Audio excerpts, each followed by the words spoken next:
আলাইকুম। লামিস ব্লগে আপনাদের সবাইকে স্বাগতম জানাচ্ছি। ঢাকা থেকে আমি জান্নাতুল্লাহ মিয়া।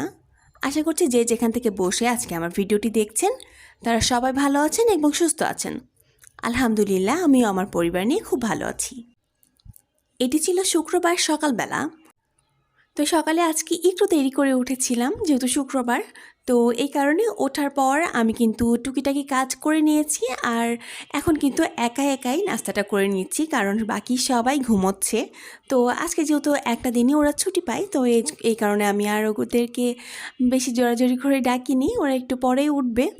তো এদিকে আমার ক্ষুধা লেগে গিয়েছিল, এই জন্য আমি কিন্তু খেতে বসে পড়েছি। ভিডিওর টাইটেল এবং থাম্বনেইল দেখে তো বুঝতেই পেরে গিয়েছেন যে আজকে আমি কী বিষয়ে আলোচনা করব। তবে আমি যতই বলি যে সংসারের খরচ কমানোর জন্য, তবে আমি জানি যে এই বিষয়টি আসলে এই বর্তমান বাজারে খুবই সাংঘাতিক একটি কঠিন কাজ। তো তবুও আমাদের এই কাজটি অল্প হলেও কিন্তু করতে হবে। সংসারে কোন খাতে যদি আপনি একটু অল্প ব্যয় করেন, তো এই জিনিসগুলি আমাদের আসলে খুঁজে বের করতে হবে, আর কি করলে একটু খরচটা কমবে এগুলির দিকে আসলে একটু মনোযোগী হতে হবে। তো চলুন আজকে আমি আপনাদের সঙ্গে শেয়ার করব 10টি এরকম কৌশল, যেই কাজগুলি করলে মাসে অন্তত কিছু টাকা হলেও কিন্তু আপনারা সেটিকে সেভ করতে পারবেন। তো 1 নম্বরে আসে অপ্রয়োজনীয় খরচ না করা। যেমন আমরা অনেক ক্ষেত্রেই কিন্তু বুঝতে পারি না যে কোন জিনিসটা আমাদের প্রয়োজন এবং কোনটি অপ্রয়োজনীয় জিনিস। তো এই জিনিসগুলি আমাদের বের করতে হবে। যেমন যে দেখা যাচ্ছে বর্তমান সময়ে একটা জিনিস না হলেও কিন্তু আমাদের দিন চলে যাচ্ছে। তো এই জিনিসগুলি খুঁজে বের করুন যে এখন আমার আজকের বা কালকে এই জিনিসগুলি না হলেও চলবে, তো ওই জিনিসগুলি বাদ দিয়ে অন্য সব জিনিসগুলি কিনুন। তাহলে দেখবেন যে এই অযথায় এই খরচগুলি যদি না করেন তাহলে কিন্তু কিছু টাকা সেভ করতে পারবেন। 2 নম্বর, বাসায় খাবার রান্না করে খান। আমরা অনেকেই আছি যে আজকে রান্না করতে ইচ্ছে করছে না, তাহলে আমরা একটু বাইরের থেকে অর্ডার করে দিই, তাহলে তো অর্ডার করলেই তো চলে আসবে বাসায়। তো এই জিনিসটা আমাদের একটু চেঞ্জ করতে হবে। এই হ্যাবিটগুলি আসলে থাকলে কোনোভাবেই খরচ কমানো সম্ভব না। আবার দেখা যাচ্ছে আমরা অনেকেই করি কি যে আজকে বাহিরে গিয়েছি, তাহলে আজকে বাহির থেকে খেয়েই আসতে হবে।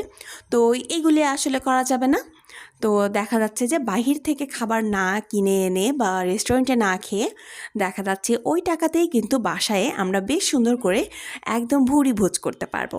তো এই কারণে বলছি যে বাসায় খাবারটি রান্না করে খান। যেমন অফিসে যদি যাচ্ছেন তাহলে বাসা থেকে লাঞ্চটা নিয়ে যান, যেন বাহির থেকে কিনে না খেতে হয়।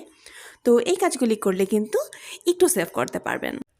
কথাগুলির মাঝে কিন্তু আজকে আরও একবার মনে করিয়ে দিই যে ভিডিওর এই পর্যায়ে এসে আমি আমার আপু ভাইয়া এবং আন্টিদের কাছে একটি রিকোয়েস্ট করে নিচ্ছি, যদি ভিডিওটি ভালো লেগে যায় তাহলে একটি লাইক দিতে কিন্তু ভুলবেন না।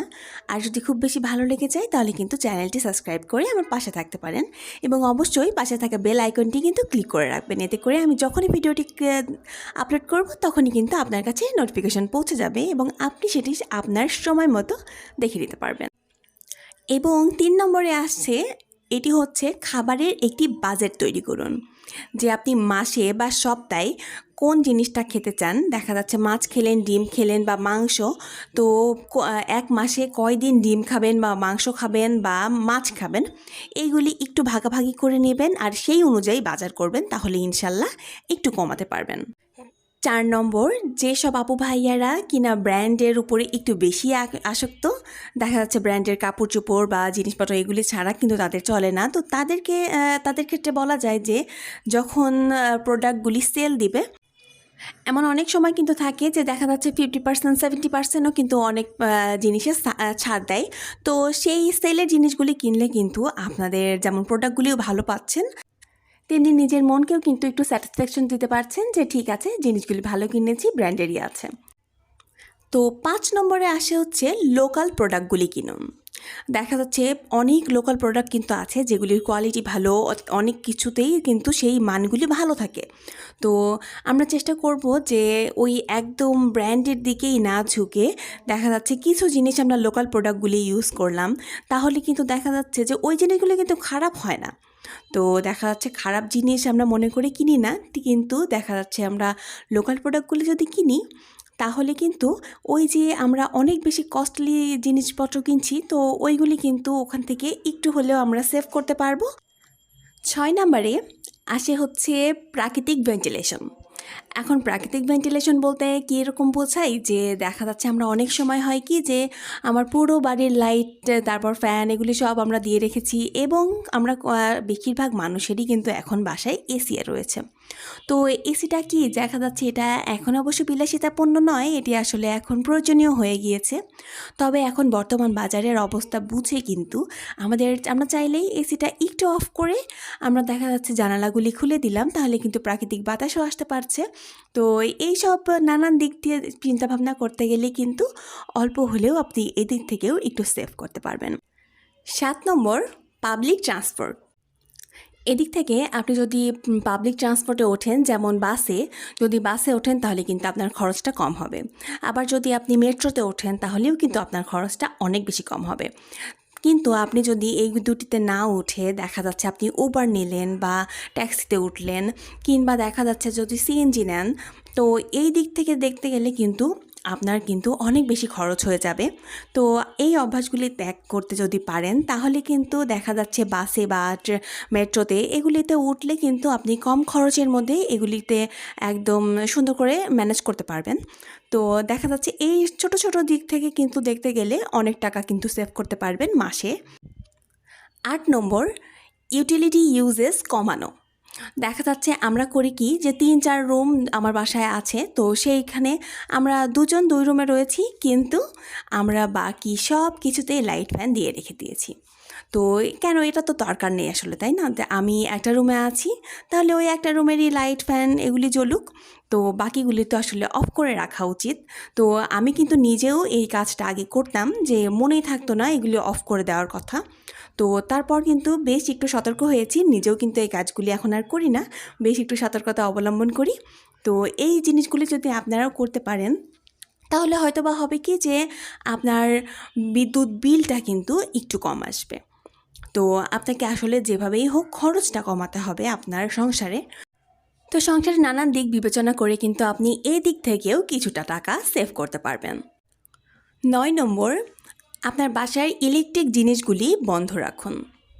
দেখা যাচ্ছে যে আমার যেরকম ইনফ্রারেডটি আছে, যাদের বাসায় ইন্ডাকশন আছে, বা দেখা যাচ্ছে রাইস কুকার, কিংবা দেখা যাচ্ছে যে আছে হচ্ছে ওয়াশিং মেশিন, তো এইসব নানান ধরনের ইলেকট্রিক্যাল জিনিসগুলি যেগুলি আছে এইগুলি কিন্তু যখন প্রয়োজন তখনই আপনি অন করবেন।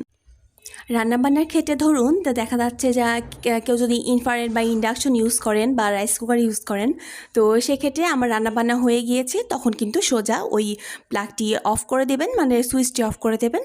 তো এইগুলি যদি আপনি দেখা যাচ্ছে সুইচটা অন করেই রেখে দেন তাহলে কিন্তু মিনিমাম একটা চার্জ কেটেই নেবে। তো এইগুলি আমি অনেক দিক বিবেচনা করে তারপর কিন্তু এগুলি বের করেছি আসলে।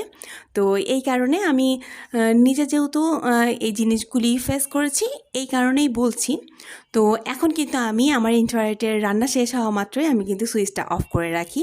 তো আসলে খামাখা এগুলি তো ব্যয় করার কোনো প্রয়োজন আসে না, তাই না? কারণ আমরা তো সকলেই জানি যে মহান আল্লাহ তাআলা কিন্তু অপচয়কারীকে একেবারেই পছন্দ করে না। তো এই কাজগুলি করা মানে যে আপনি কৃপণ হয়ে গেলেন, আসলে তা নয়। এটি আসলে মিতব্যয়ী হওয়া। তো আমি দেখা যাচ্ছে কোনো কিছু অপচয় না করে যদি সেটি সঠিক নিয়মে সঠিকভাবে সেটি ইউজ করতে পারি, এটি কিন্তু আমার নিজের জন্যই ভালো, কারণ ভবিষ্যতে আমি আমার কাছে কিছু সঞ্চয় রাখতে পারবো, আর সেটি কিন্তু আমাদের ভবিষ্যতের জন্য অনেক বেশি প্রয়োজন। এবার ফাইনালি 10 নাম্বার হলো বাজেট তৈরি করা। আপনার পুরো মাসে আপনি কোন জিনিসে কত টাকা ব্যয় করবেন, কি কিনবেন না কিনবেন, এগুলি সব কিছুর প্রথমেই একটি বাজেট তৈরি করে ফেলবেন।